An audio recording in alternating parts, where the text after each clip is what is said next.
British politics might be a dumpster fire right now, but for once, we're starting a show with some good news. Lula is Brazil's president, even if only by a narrow margin. I'll be joined later by an expert in Sao Paolo to explain what it all means. And then we'll turn to the dumpster fire, or Suella Braverman as she is otherwise known, and her grim handling of a so-called migrant crisis. Ash Sarkar will be joining me for all of that. And as usual, we want your comments and questions throughout the show. You can perhaps start with your opinion on a theme that's been bouncing around Twitter today. If Lula had moved to Britain, would he have been suspended yet from Keir Starmer's Labour Party? You can tell us on the hashtag #TiskySour or in the comments. Luiz Inácio Lula da Silva, or Lula, is the new president of Brazil. The result came after a closely fought second-round vote against the sitting president Jair Bolsonaro. The second-round vote was tight to the last minute, with Lula eventually prevailing with a 2-point lead.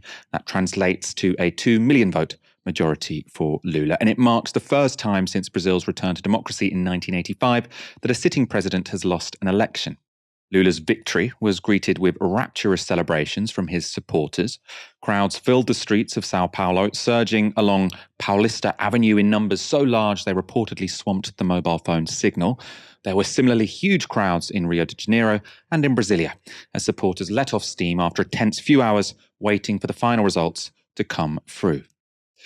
Those celebrations were with good reason, because the election wasn't just about personality, but presented a stark choice between two political futures for the nation. On the one hand, there were Bolsonaro's far-right pledges, increased restrictions on speech, opposition to abortion, and the loosening of environmental protections in the Amazon rainforest. On the other, there were Lula's promises to end hunger, tackle Brazil's entrenched economic inequalities, and protect the environment. And that was something Lula stressed again in his victory speech. Vamos retomar o monitoramento e a vigilância da Amazônia e combater toda e qualquer atividade ilegal, seja garimpo, mineração, extração de madeira ou ocupação agropecuária indevida. Ao mesmo tempo, vamos promover o desenvolvimento sustentável das comunidades que vivem na região amazônica. Vamos provar mais uma vez que é possível gerar riqueza sem destruir o meio ambiente. Lula's victory comes after a storied political past. In 2002, he became Brazil's first working-class president and took millions out of poverty. When he left office in 2010, after serving his maximum of 2 consecutive terms as president, his approval ratings stood at 90%. But in 2018, Lula was tried on corruption charges and served 580 days behind bars. While in prison, the far-right Bolsonaro won the presidency, and he would go on to oversee a response to the COVID pandemic that led to Brazil having one of the highest death tolls in the world. Lula's conviction was eventually overturned when Brazil's Supreme Court ruled that the presiding judge in the case had been biased against him. And this opened the door for Lula to return to politics, eventually winning this historic third term as president. In his victory speech, the efforts of the state to suppress his politics was also a topic. A vida inteira sempre achei que Deus sempre foi muito generoso comigo para permitir que eu saísse de onde eu saí para chegar onde eu cheguei. E sobretudo nesse momento em que nós não enfrentamos um adversário. Nós não enfrentamos um candidato. Nós enfrentamos a máquina do Estado brasileiro, colocada a serviço do candidato da situação para tentar evitar que nós ganhássemos as eleições. E graças ao povo brasileiro, a quem eu quero agradecer de coração. O povo que votou em mim, o povo que votou no adversário. Those accusations aren't without merit, as the election took place amongst allegations of voter suppression across Brazil. The Washington Post reported this.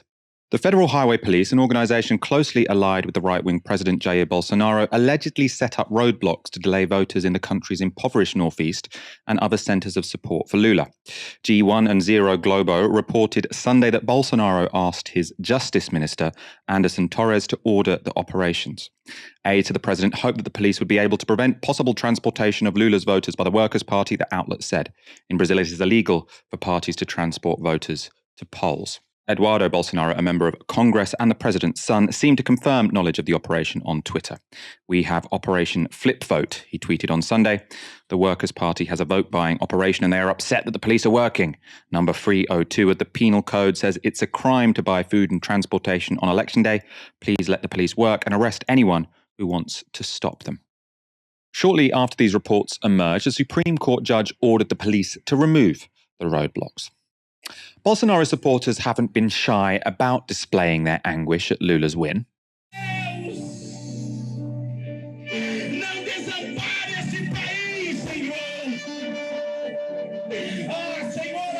And Bolsonaro still hasn't conceded his loss. I'm joined now by Vincent Bevins in Sao Paolo. Vincent, do you expect Bolsonaro to concede this election, and does it matter if he doesn't? I think it matters if it doesn't, yeah. So Bolsonaro is so far the first sitting Brazilian president to lose re-election in the history of the country. He's also the first president not to recognize a loss, or the first candidate in a presidential election not to recognize a loss. He reportedly shut himself in the presidential palace last night, turned off the lights, and didn't speak to anyone. We haven't heard from him at all. It will matter if he eventually concedes, but it seems that his possible paths to a coup d'etat have been mostly closed off. A lot of his allies have recognized the election. Lula has made it very clear that a lot of leaders around the world recognize him as the president-elect.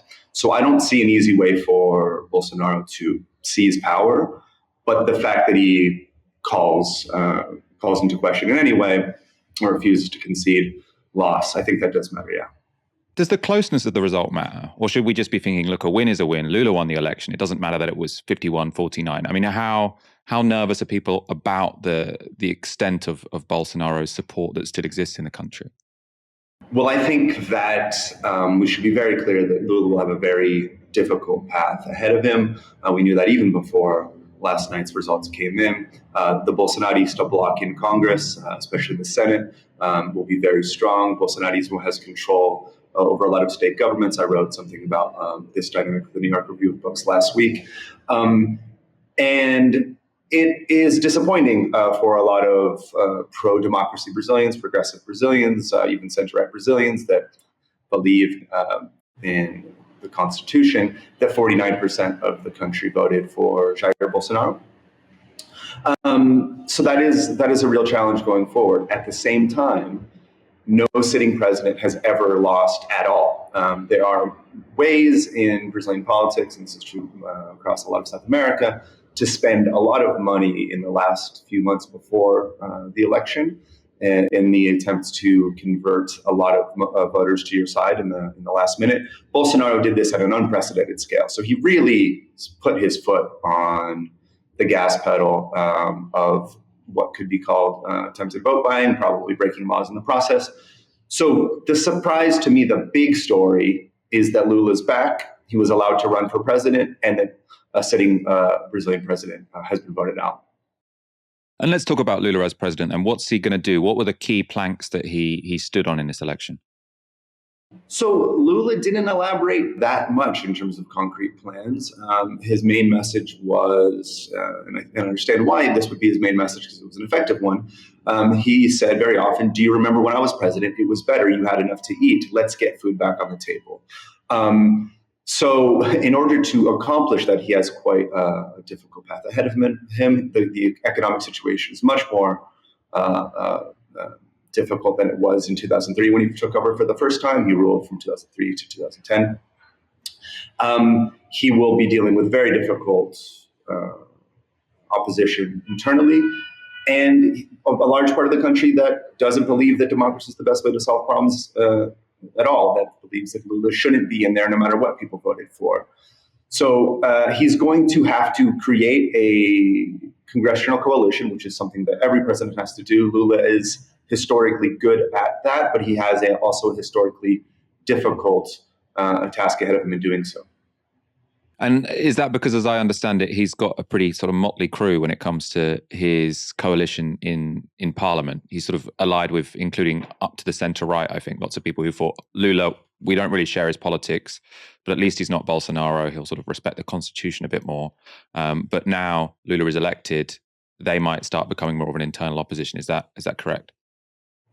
Yeah, well, every Brazilian president, in the best of circumstances, must deal with a very motley crew in Congress. There are dozens of different parties in Congress, some of them which are ideologically committed to the left, a couple which are ideologically committed to the right, and a huge number which are kind of up for grabs, that if you can offer them something, they will join a ruling coalition. So even if Bolsonarism did not exist, that is what a Brazilian president has to deal with. Now, the largest party in the new Congress, which will take power on January 1st, 2023, is the party that Jair Bolsonaro is currently in. Now, that matters, and it also doesn't. Bolsonaro's been in 10 different political parties throughout his career. The Partido Liberal, the Liberal Party, used to be in Lula's coalition before. The leader of the Senate told me earlier this year that they would be open to being in it again if things change. But there are also a huge wave of people in that party that were elected as Bolsonaristas. So he will have to deal with a small number of allies, a huge number of people that need something from him to join the government, and a small group of people that will be ideologically opposed to him no matter what. We've shown our audience a map which shows that most of the north of the country and the coastal regions are red for Lula, and then you've got the south and the west, which are blue for Bolsonaro. What's going on there? Is there a sort of simple way to explain that divide?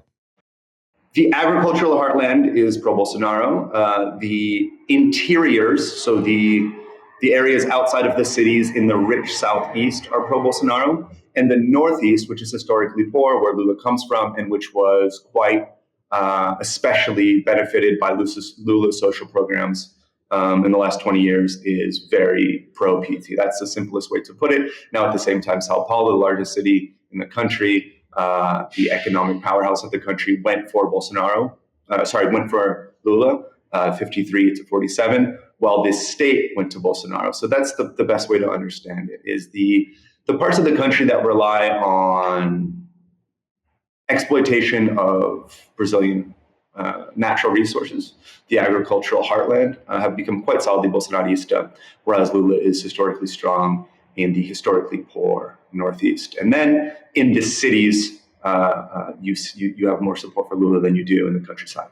And I suppose a related question when it comes to exploitation of natural resources, lots of people in the rest of the world are very concerned about the Amazon. People from across the political spectrum actually seem to have breathed a sigh of relief at Lula's re-election because they think he might be able to save the Amazon. Bolsonaro was very much in favor of chopping it down, essentially. How successful can Lula be here? Can Lula save the Amazon for the rest of us? Yeah, the question of saving the Amazon is quite a difficult one, but there is a huge difference between the way these two men would approach that question. Jair Bolsonaro is somebody that really believes in doing whatever it takes to develop the economy. He would say to his followers, he would say to people out in the countryside, chop down the trees, invade indigenous territories, break laws, kill people if necessary. This is the future of our country. He really admires the United States, actually, in that respect, developing the nation from sea to shining sea, and refusing to slow down for any indigenous person that gets in the way. Now, Lula, of course, was president already. Things were not perfect for the environment when he was in power. He put protections in place. There was some progress made in the PT years in the first 2 decades of this century. But as he comes back into office now, he knows that what the world cares about is protections for the Amazon.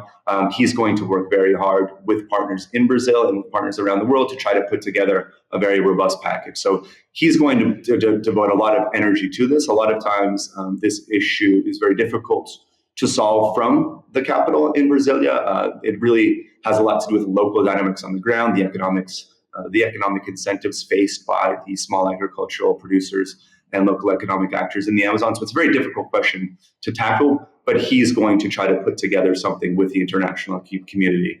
We should expect to see something on this front soon after he takes power. Vincent Bevins, thank you so much for joining me from Sao Paolo. On Sunday, a man drove 100 miles to an immigration detention facility in Dover. He then threw 3 petrol bombs at its gates before killing himself in his car. 2 people who had been inside the centre suffered minor injuries in the attack.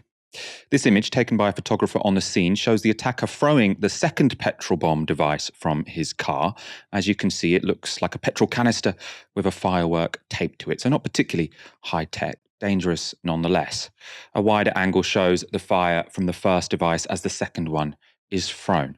Perhaps surprisingly, the police are not treating this as a terrorist incident, and this is how the Daily Mail reported the attack. Onlookers heard several explosions as all hell broke loose and said the suspect, who has not been named, was laughing as he threw the devices.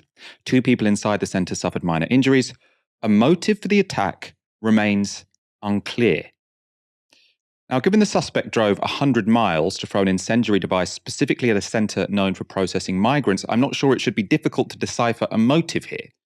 But there we are.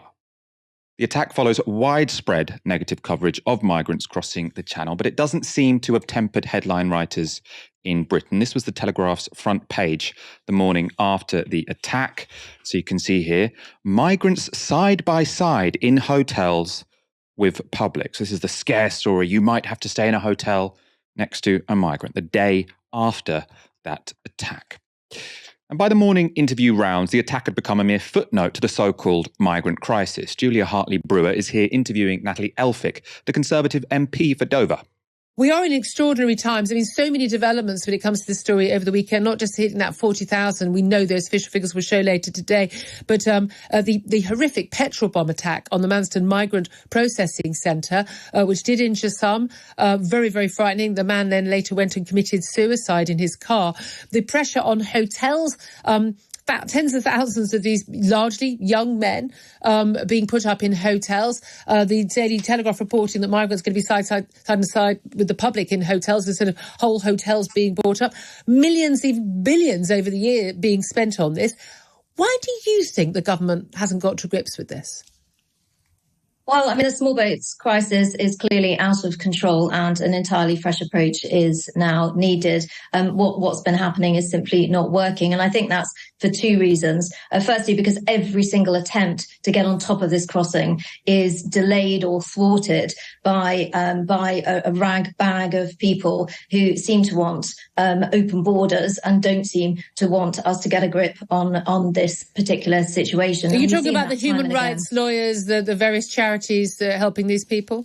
Exactly. We've seen people just object to absolutely everything, object to the new laws coming through, object to any agreements put in place, object to all of the efforts of the government to try and tackle this issue. And that's really not on, because it puts people's lives at risk crossing the Channel, and it also results in this absolutely uncontrolled amount of people arriving that we've now seen, as you say, 40,000 people this year alone. So we should note, Julia Hartley-Brewer in her question did call the attack horrific, and Elphicke tweeted on Sunday that she was deeply shocked by the incident. But Elphicke didn't even mention the attack in her answer and went straight on to deliver anti-migrant talking points, which, by the way, completely went unchallenged. But that was the right-wing Murdoch-owned Talk TV. Let's see if the BBC did any better. What we're talking about here, although we're talking about Manston, these are people who have crossed the Channel in small boats, and we're almost reaching the point where there are 40,000 people so far this year who have crossed the Channel. An attack on Western Jetfoil facility in Dover yesterday, where asylum seekers are being processed after being rescued from small boats, has again raised concerns in the region. 3 petrol bombs were thrown by a man who then killed himself. The incident followed reports that asylum seekers had entered people's homes when they came ashore looking for help. Simon Jones has been speaking to residents. Well, it's just a joke, isn't it? It's just a joke. I mean, they say they could stop it quite easily if they wanted to, but I don't think they want to. It's just a case of economics at the end of the day. They take a lot of risk. I mean, they must be very, very desperate. They can die, you know, they just want to be somewhere they are safe and secure. I haven't got any sympathy for them at all. And the reason being is that a lot of them are not refugees. Come on. So no, I haven't got any time. And we've got enough problems here on our own. Our hospitals, our doctors, our schools. We just haven't got enough space for them. They must be pretty desperate to make that journey across the channel. But 39,000 of them this year is too much. So something has to be done. Well, Nigel Farage was leader of the UKIP, has long campaigned on immigration. Good afternoon. Good afternoon. Good to have you on the programme. What do you think needs to happen now? Well, there's a huge debate going on here about the symptoms of the problem. You know, the problem isn't that Manston isn't big enough. The problem certainly isn't that the Home Office didn't book hotel rooms. Hotels are full all over the country. I mean, goodness me, 2 weeks ago, they were even trying to book a castle in Cornwall. The problem is the sheer numbers coming. 990 on Saturday, 468 yesterday. And they're the ones that we know about. So I was listening to that live and my jaw was just on the floor when they introduced their expert guest on a piece about a petrol bomb attack on a migrant centre being Nigel Farage. Now, that's probably the person who has done more than anyone in Britain to radicalise people against asylum seekers. And I listened to the whole interview. He was never once challenged on that. So he wasn't invited on to have a hostile interview. Do you feel bad that you're doing, shows every night on GB News at 7 p.m. where all you do is list all the crimes that migrants have committed? You handpick all of these crimes, and if it's by someone who's not white, then it appears on your show. If they're white and British, you don't care about it. There's no accountability there. It's inviting him as an expert. It's completely bizarre and completely unforgivable, actually, I think. I'm joined now by Ash Sarkar. Ash, have you ever seen what looks very much like a terrorist attack be reported in this way? Unfortunately, yes. This is kind of a familiar characteristic of how mainstream media covers far-right terrorism. Shortly after a far-right terrorist incident, we had Newsnight getting Generation Identity on the show, being interviewed largely without challenge in a really quite cozy manner. Similarly, when you had the Finsbury Park mosque attack perpetuated by Darren Osborne, the full dimensions of that attack, the fact that he'd intended to find Sadiq Khan and Jeremy Corbyn, those things were downplayed because that would have showed that there is a connection between racist violence and a kind of right-wing paranoia in the face of left-wing and progressive politicians. So, unfortunately, the coverage of far-right terrorist attacks tends to be really quite dreadful, but there's another specific reason why the press don't want to cover this kind of story properly, and that is because the level of anti-asylum sentiment doesn't really track with the numbers of people coming here claiming asylum. What it does track with is the frequency and the tenor of media coverage of the issue. And this isn't something that we're only seeing now. This was also a defining feature of the New Labour era, where you had tabloid and media scare stories, which were being picked up and reinforced by politicians responding to them. You also saw increases in racially motivated hate crimes. So one example of this in the early 2000s was Peterborough. Peterborough was subject of Daily Mail exposés, Britain's asylum menace. They're all here. They've all got flashy phones and nice clothes and all the rest of it. What you then saw were a series of racist attacks, which included arson attacks, beatings with metal bars, assaults, which included concrete blocks being dropped on people. And the Conservative mayor of Peterborough at the time reinforcing this narrative of the asylum scourge by talking about Peterborough being turned into a crime-infested hellhole. And so that exact blueprint is something that we're seeing playing out right now with how Natalie Elphicke is talking about people in her own constituency. Rather than doing her job, which is representing the people who live in her community, she's feeding this anti-asylum press frenzy with all of the talking points that they want to hear. It's also something which is being picked up and run with by the Home Secretary, which is the kind of pattern that you saw under New Labour, only nastier, meaner, and backed up with even worse policy, if that's possible.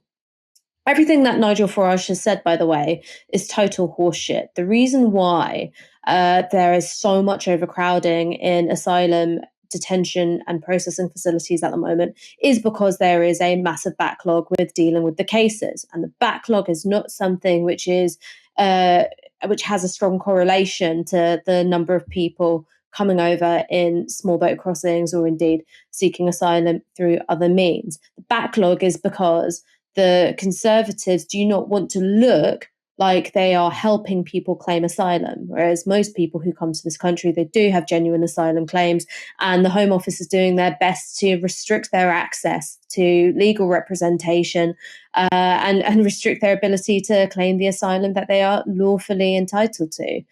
The only way in which you can start to change this political environment, which is a vicious circle, because the more you crack down on asylum, actually the more hostile public sentiment becomes, is for someone to be brave enough to change the conversation and say, hang on, this is all a load of bullshit. Most of the people who are coming over here have legitimate claims. They are people who are fleeing war, persecution, exploitation.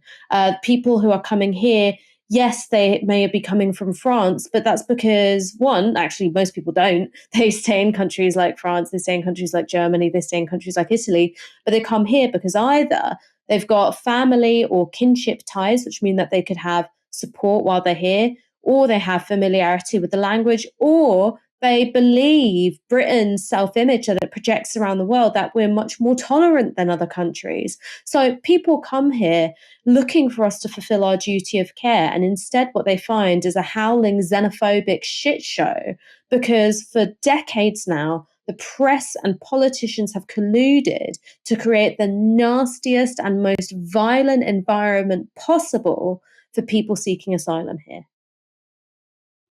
And what do you think about the decision not to investigate this as a terrorist act? I mean, I've seen some articles say, oh, well, he didn't have the known connections to the far right. He didn't have like known far right literature or anything.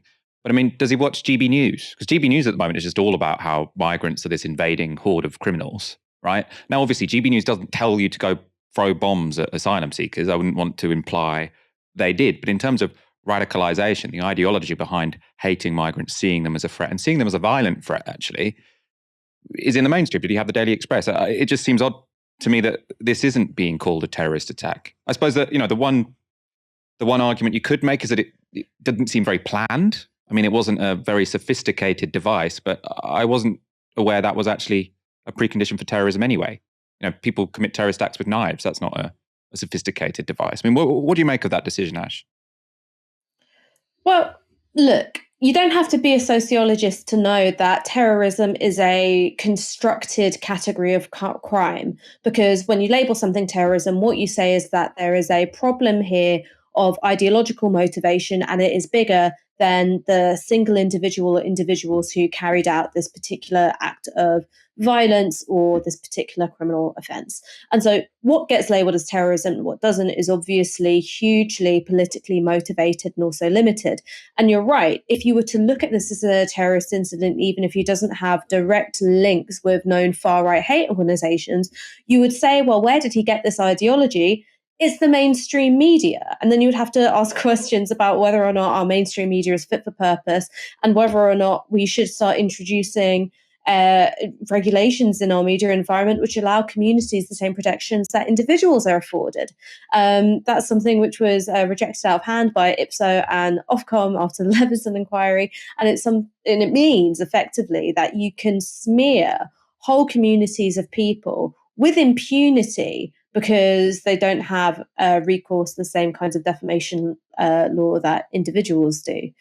So treating this as a terrorist incident, the thing that I would say is that there are different kinds of terrorism. So of course there's the sort of top-down model of terrorism where someone gives an order and someone else carries it out. But there's also something called stochastic terrorism. So stochastic terrorism is almost like randomly generated terrorism. And it is a response to other actors in the political and media environment who make it more likely for violent acts to occur. So they don't necessarily directly incite by saying, hey, you go out and do this thing. But what they do is that they pump out misinformation, lies, smears, scaremongering type rhetoric in order to make it more likely that acts of violence happen. And I think that you definitely see that when it comes to handling of the asylum issue. I also think that you see it at the moment in the States when it comes to handling of gender identity and transgender issues. There is a pattern of language and media coverage which is alarmist, which is frightening, which casts people who are vulnerable and are in need of care as being deviant, criminal, terrorist, dangerous, not belonging here.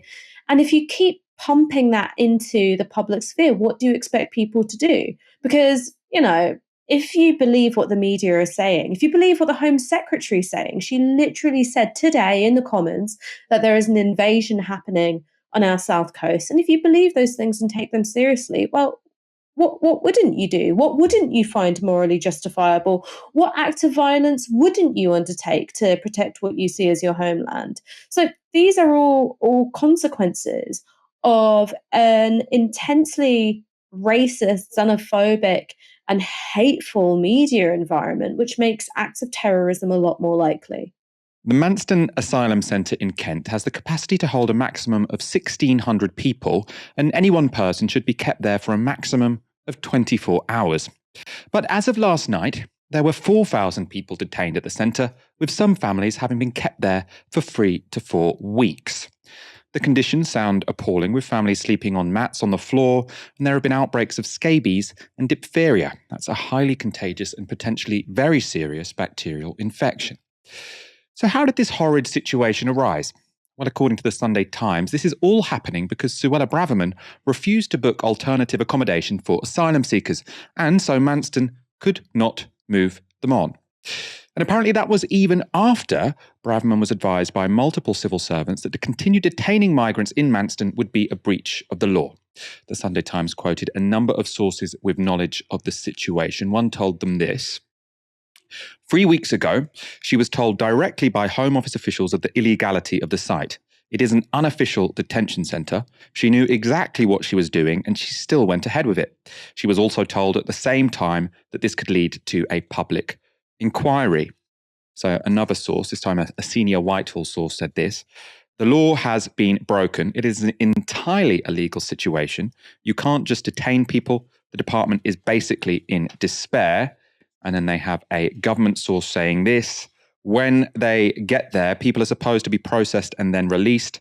They have their biometrics taken and should be sent to accommodation paid for by the Home Office, which means a hotel, or they are granted immigration bail. They can only hold someone if there is a reasonable prospect of their removal from the country in a sensible time frame. She was refusing to sign off on bail or pay for hotels, which means she was illegally detaining people. There is no legal grounds for them to be detained. Officials have been put in an impossible position because they can't release people without Suella releasing the money. This has been going on for more than 3 weeks. So that looks at best like a complete abdication of responsibility from the Home Secretary. And Roger Gale, the Tory MP for North Thanet, which covers the Manston facility, went even further. There are simply far too many people there, and this situation should never have been allowed to develop. And I'm not sure that it hasn't almost been developed deliberately. Deliberately? Why? It appears, I was told that the Home Office was finding it very difficult to secure hotel accommodation. I now understand that this was a policy issue and that a decision was taken not to book additional hotel space.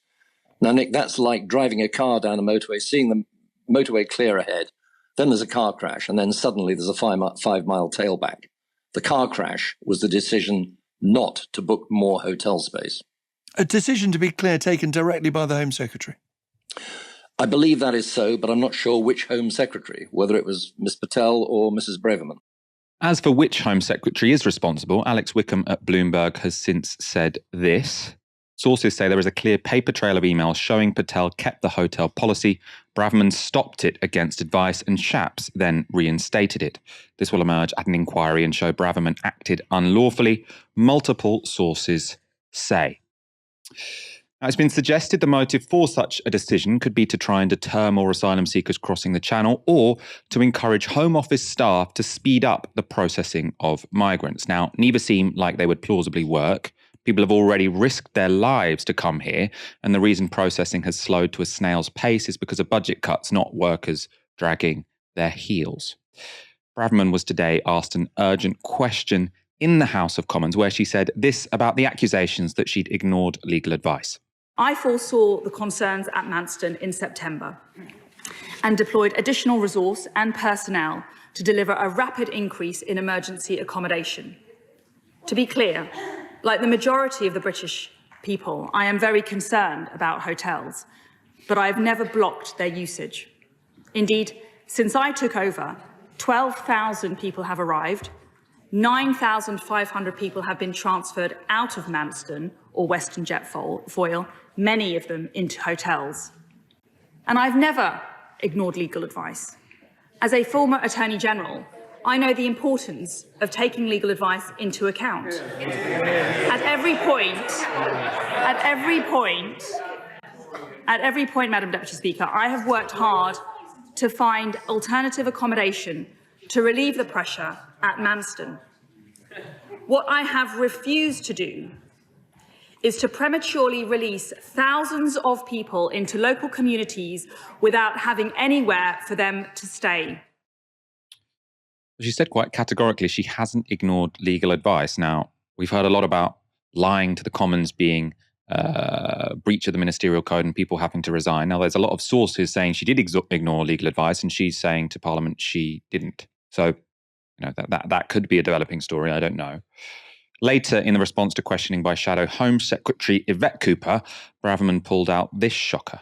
Let's be clear about what's really going on here, Madam Deputy Speaker. The British people deserve to know which party is serious about stopping the invasion on our southern coast and which party is not. Some 40,000 people have arrived on the south coast this year alone, many of them facilitated by criminal gangs, some of them actual members of criminal gangs. So let's stop pretending that they are all refugees in distress. The whole country knows that that is not true. And it's only the honourable members opposite who pretend otherwise. Madam Deputy Speaker, we need to be straight with the public. The system is broken.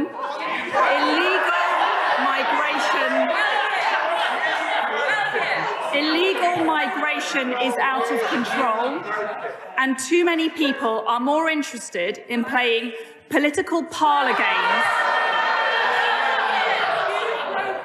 covering up the truth, than solving the problem. Now, it should be fairly obvious that an excuse for Suella Braverman is not that these people weren't all refugees. Now, even if none of them were refugees, she's still broken the law. But on a sort of, the simple ethical point she's making is that we don't deserve the same duty of care to people who aren't refugees. Well, if only half of them are refugees, right, then you're still keeping a hell of a lot of people in illegal, horrendous conditions where they're at risk of catching very, very serious bacterial chest infections. Now, obviously, I don't need to say how disgusting it is to talk about people coming here for a better life or to flee persecution as an invasion. Ash, I want your thoughts on this. What do you make of this whole story? Suella Braverman seems quite confident that she can just ride this out. I'm tough on migrants and I'm willing to break the law to get my way. Well, the reason why she's confident in being able to ride it out is because really she's merely the latest in a long line of Home Secretaries who've staked their political career on pandering to right-wing anti-asylum moral panics. And that's something that's a lot older than, the Sunak administration, and it's even a lot older than this particular run of Tory governments. And I think you can really see it start to kick off around the early 2000s, in particular 2003, after Rebecca Wade at the time, now Rebecca Brooks, took over at The Sun. And the right-wing tabloids made anti-asylum hysteria a real cornerstone of their bashing New Labour project. Now, rather than standing up to a lot of that rhetoric, which at the time in the early 2000s was explicitly racist, there was a Mr. Men cartoon run in The Sun one day, which had various racist cartoons, which included Mr. Yardy, a black Rastafarian who had a gun in one hand and a spliff in the other, and also Mr. Asylum Seeker, who was portrayed as being Albanian, a pimp, and someone with like about 3 gold teeth in his head. That was the kind of press environment in the 2000s, and rather than standing up to it what did the, progressive centre left do? It totally kowtowed to that rhetoric. In fact, that there was collusion between David Blunkett and The Sun in terms of running their asylum madness week, which meant that David Blunkett could come in and promise tougher measures. Now, that was the kind of the mood music. And I think what's, almost unfortunate for Suella Braverman is that she's not doing anything which is that different from her predecessors. Because yes, Priti Patel might have continued the hotel policy, but, she and Sajid Javid before her also oversaw horrendous conditions for asylum seekers, including in 2018, a spate of suicides by Eritrean teenagers who'd come to this country unaccompanied. They'd been, essentially left to rot in asylum accommodation, which was not fit for purpose. And, these were traumatized young men fleeing forced conscription. And they were abandoned to, mental health crises, self-harm, and eventually suicide. And that was going on with nary a peep from political journalists. You had some journalists covering this beat at Guardian and The Independent, but political journalists didn't really touch this story at all. Along comes Suella Braverman, who isn't necessarily more xenophobic than her predecessors, but she is thunderingly stupid, and the lobby have turned against her. So the kind of things which would have just passed without comment, such as horrendous conditions in migrant processing centres, the spread of diseases, lack of access to legal representation, those things which have been the norm at places like Yarlswood and Brook House and Colnbrook, they're now drawing the attention of political journalists. So in a way, Suella Braverman, I think she almost looks a bit puzzled at some of the hostile reception that she's getting from sections of the press. And that's because the rules have changed on her. And that's because the lobby have really, turned against the Conservatives after Liz Truss decided to crash the economy into a wall. But this is the kind of thing which has been going on for a really long time. And if what you want is to have a kinder and more humane system in place, then getting rid of this Home Secretary won't be enough. You have to look at the principles which are undergirding the way in which asylum and immigration policy is run. And the main principle is make life as nasty for asylum seekers as you can, in the hope that it's going to discourage other people from making the crossing here. But what we found is that you make the conditions nastier and it's not going to discourage people because they're coming here for really good reasons. And if you're somebody who has, fled overland from a war or being persecuted, you're not going to let a Home Secretary stop you from being able to settle here and find some safety. So nastier immigration policy doesn't actually reduce asylum numbers at all. The thing that you should do, both morally and also practically, is expand safe and legal routes for people to claim asylum here.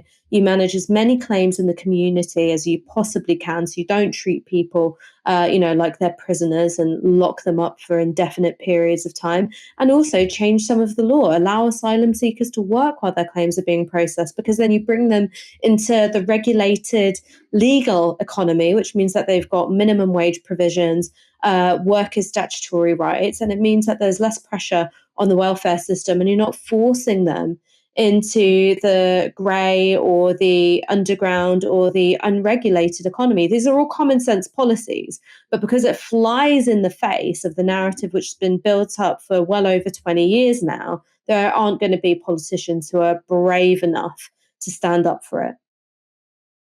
I mean, it's interesting because you mentioned there that, Westminster journalists are being a bit harder on Braverman than they have been on previous Home Secretaries. That doesn't always, unfortunately, it doesn't always mean they're siding with the rights and dignity of asylum seekers. This is what Robert Peston tweeted today. So part of a longer thread, but these stood out to me. Under English law, not European human rights law, the maximum length of stay is supposed to be 24 hours. There are some asylum seekers at Manston who have been there for 3 to 4 weeks. There is an assumption that charities specialising in help for asylum seekers will sue the government for keeping asylum seekers at Manston longer than the maximum 24 hours. As Home Office source told me, this creates prospect for Sunak's government that it will be forced to pay out maybe £5,000 or £6,000 each, not to those fleeing persecution in dangerous countries, but, for example, to Albanian economic migrants, many of whom may be criminals. And this is not a Nigel Farage tweet. This is the political editor of ITV. So he's saying this money would be paid out not to those fleeing persecution. Why would it not be? I mean, many of these people will be fleeing persecution, even if not 100% of them are. Many of them will be. So why is he saying not to those fleeing persecution in dangerous countries, but, for example, to Albanian economic migrants, many of whom may be criminals? Why is he at the example the completely hypothetical example, by the way, that you've chosen? And there have been lots and lots of discussion of these are all Albanians. It's not really refugees nor asylum seekers. Now, I mean, that is relevant. I mean, there isn't a war going on in Albania. I think many people are trafficked, and that's why many people do ultimately get asylum, even if they're from Albania, because it's not so much that they were in a war zone, it's that they've been trafficked by criminal gangs. But all I've seen today is just lots and lots of political editors not really doing any research on this and just repeating what they've been told by, some people who seem to be very hostile to migrants, either in the Tory party or in the Home Office. So it's all very unpleasant. And then they go to Nigel Farage as an expert. As Prime Minister, Liz Truss was a total disaster, but it turns out she didn't suddenly become dangerously useless when she took on the role of Prime Minister. That's because she was also an absolute liability in her previous job.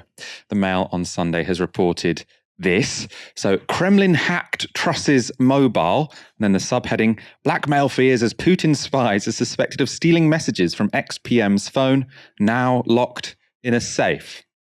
Now, the hack is reported to have taken place in the middle of the leadership race to become Tory leader, and while Truss was Foreign Secretary. According to sources within the security services, the hackers downloaded a year's worth of messages from Truss's phone. There were exchanges with international politicians, which included sensitive discussions about arms shipments to Ukraine. And there were also private conversations between Truss and Kwasi Kwarteng, including criticisms of the then Prime Minister Boris Johnson. So how did this hack happen? Well, it's because Truss seems to have been conducting much of her government business on her personal and so not very secure mobile phone. A member of Parliament's Intelligence and Security Committee told the Daily Mail this. On the face of it, it looks extremely serious. The protocols around using secure lines have been in place for years. Why on earth was the Foreign Secretary using her personal mobile? Frankly, it beggars belief. So how did the government respond to finding out about this security breach? Well, the Mail on Sunday article doesn't inspire much confidence. So they write this. A source with knowledge of the incident said yesterday that the security breach caused absolute pandemonium. Boris was told immediately, and it was agreed with the Cabinet Secretary, that's Simon Case, that there should be a total news blackout. Allies of Miss Truss said she was worried that if news of the hack leaked, it could derail her chance of claiming the premiership, adding that she had trouble sleeping until Mr. Case imposed a news blackout. Now, obviously, a leak like this would have been hugely embarrassing to the government, and if it had been made public, we would probably have been spared Truss's car crash premiership. But Liz Truss was Johnson's preferred candidate to take over as Prime Minister. You have to wonder, would he have been so forgiving if it had been Rishi Sunak's phone? Truss's phone is also, this is a good detail in the story, so compromised that according to former military intelligence officer Philip Ingram, Ms. Truss's phone will be in a secure government location, which means a secure cage where the device can be forensically examined by experts without the hackers knowing. So it's sort of this radioactive device which can't get out of, it's as if the phone was some sort of radioactive device, which has to be in this very secure cage. Ash, what do you make of this story? How big a deal is it? I just find it quite funny, really, that the Tories make a big song and dance about how only they can be trusted with national security, but they can't even be trusted with their own phones. So you've got Liz Truss's phone being hacked by the Russians. You've got Suella Braverman accidentally sending confidential ministerial documents to the wrong person just because they've got the same name. And you had Boris Johnson and a swathe of Tory cabinet ministers in 2017 leaking their own phone numbers by accident because the Conservative Party designed a conference app which was, so faulty that you could find the phone number of Boris Johnson. And as far as I know, he's still using that number to this very day, despite having claimed to Lord Guy that he had lost that phone. So that's one of the things that I find really funny, which is that these are people who make all of these lofty claims about, policing the border and being tough on crime and cracking down on terrorism, but they can't even use LastPass. You mentioned Suella Braverman. She is up next because, of course, Liz Truss isn't the only senior member of the government to have breached phone security protocols. Suella Braverman resigned as Home Secretary under Liz Truss for using her personal email account to send a confidential document to one of her political allies. Never mind, though, less than a week later, she was reappointed to the job by the new Prime Minister, Rishi Sunak, who has said she has his, quote, full confidence. But it's now emerged that she broke the rules on 6 other occasions. It also turns out that there are some inconsistencies in her original account of what actually happened over that resignation. This is Braverman's resignation letter. In it, she simply says she sent the email to a, quote, trusted parliamentary colleague. And then she goes on to say, quote, as soon as I realised my mistake, I rapidly reported this on official channels and informed the cabinet secretary. What's not mentioned in that resignation letter is that Braverman's mistake wasn't just to send her document via the wrong channels, but also to CC it to the wrong person. Instead of going to her political ally, her email was received by a staff member of another MP. When they responded that she'd copied in the wrong person, she didn't rapidly report this on official channels, as her resignation letter suggests, but rather emailed back saying, quote, please can you delete the message and ignore? Thanks. Shortly afterwards, the recipient's boss, Tory MP Andrew Percy, wrote this email to Braverman. Suella, I am really not sure that government documents should be being shared with members of your former campaign team via Gmail. Can you tell me what the ministerial code says on this and what the processes are in the Home Office for sharing of sensitive government documents via Gmail? Simply asking my team to delete this email and ignore it is not an acceptable response to what appears on the face of it to be a potentially serious breach of security. I am considering a point of order on this issue and have raised it with the Chief Whip. I hope an explanation will be forthcoming. You are nominally in charge of the security of this nation. We have received many warnings, even as lowly backbenchers, about cyber security. Now, it was only after Braverman had received that very pointed email, which made it clear that she had been found out, the Chief Whip had been told, that she alerted the Cabinet Office to her mistake. So, Ash, this is the second big security breach of the week. Is Braverman in any more trouble than Truss when it comes to this one, to her mishaps, let's call them? Well, look, I mean, Liz Truss, at least her phone was hacked by the Russians, seemingly, whereas Suella Braverman was just giving it to any old right-wing Tory headbanger and his wife and dependents also, and also anyone who happens to share the same name as his wife. And so I think that's, kind of two different things. I mean, look, Liz Truss had about as much political nous as one of those porcelain cats you see at a Chinese takeaway who just sort of gazes, eyes wide open, and the paw goes like that. But, Suella Braverman was just handing this stuff out, which is absolutely ludicrous.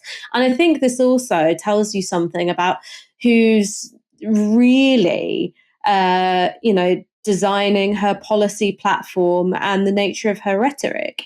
Suella Braverman is not a particularly imaginative politician. She's not a particularly bright politician. And really what she's doing is just regurgitating far-right talking points, which have been laundered through the so-called common sense group of MPs, in particular its chair, John Hayes, who back in 2005 had put together another group of MPs to kind of combat liberalism, by which he meant sort of social liberalism, norms changing around things like, gay relationships and the position of women and multiculturalism. And that parliamentary group of MPs, he gave the same slogan as Vichy France, faith, flag and family. And those are the kind of people that are influential when it comes to Suella Braverman, and those are the kind of people that she's running policy by. So it's not just a national security issue. It's also a party management one for Rishi Sunak. He didn't invite John Hayes into his cabinet, and yet he's got him there anyway. Now he feels like John Hayes is on the inside pissing out instead of on the outside pissing in. Ash, a pleasure to be joined by you today. Good to have you back in Blighty. Yeah, man, it's so nice being here under this Home Secretary. I feel great. Well, welcome back in any case. Thank you for watching this evening. We'll be back on Wednesday at 7 p.m. For now, you've been watching Tisky Sour on Novara Media. Good night.